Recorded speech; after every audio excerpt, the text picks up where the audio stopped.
bail has been fixed as follows. In respect of accused 1, bail is 30,000 rands.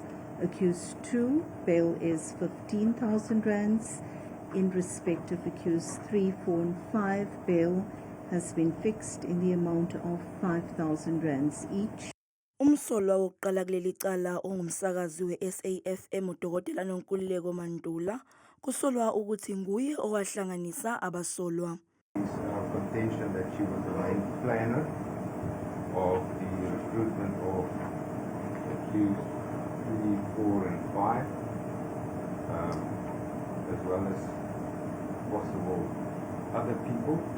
Bonke abasolwa babhekena namacala amane nokukhona kuwone lokwephula umthetho wokusiza izwe langaphandle kwezempi, i-Regulation of Foreign Military Assistance Act. Khathi beboshwa abasolwa bebeyothatha indiza ebheke eRussia. Abasolwa badedelwe ngebheyili nembandela yokuthi kumele bengaphumi eNingizimu Afrika, kanti izincwadi zabo zokuvakasha kufanele zigcinwe abaphenyi futhi abavumelekile ukwenza ezintsha.